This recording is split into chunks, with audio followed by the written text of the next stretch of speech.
I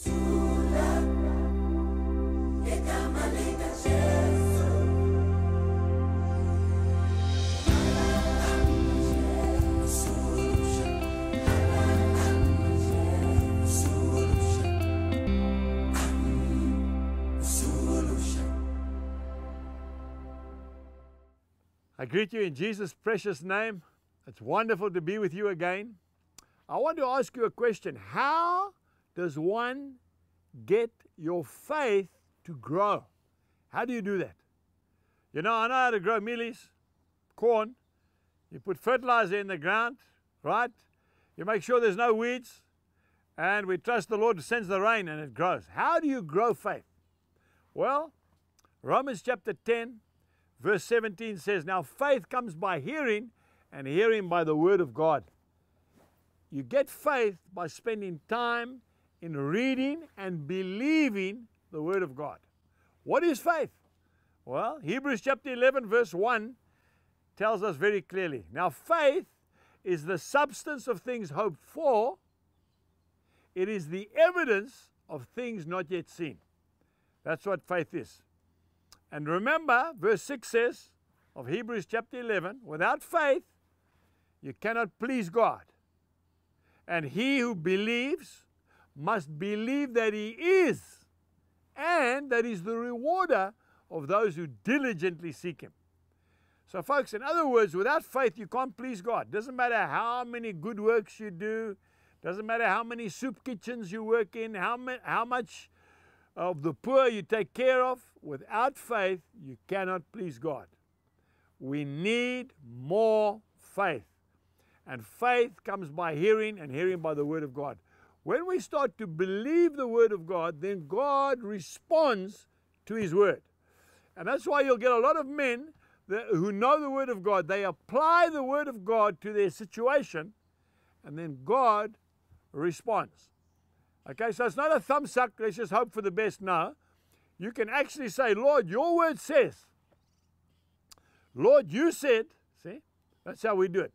Lord, you said that if I lay my hands upon the sick, I pray the prayer of faith, I anoint the sick with oil, you will raise him up. See?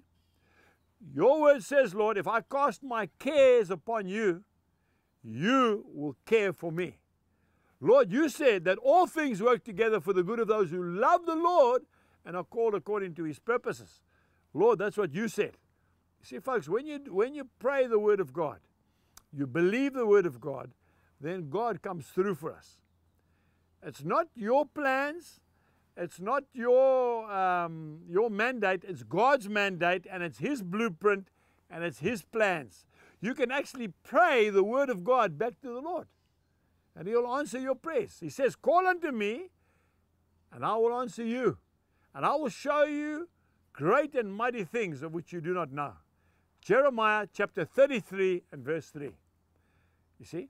So God is expecting you and me to start to get the word into our hearts, and that's our faith builder.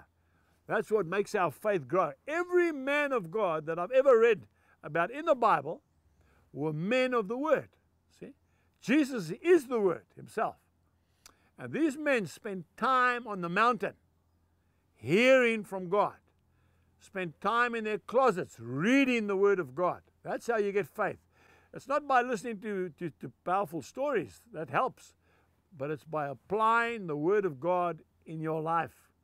And then it's contagious, see? Faith begets faith. So the more faith you have, the more faith you'll get. The same way as being negative, standing around with negative people makes you very negative. And that's what robs faith, because when you get negative, you get fearful. And the opposite of faith is fear. Jesus says, I'm not giving you a spirit of fear, but of power, of love, and a sound mind.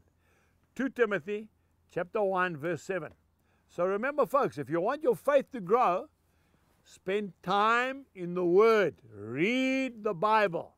Memorize the Bible. Eat the Word. It's the bread of life. So until next time, remember, it's by faith that we are saved and not by good works. Goodbye.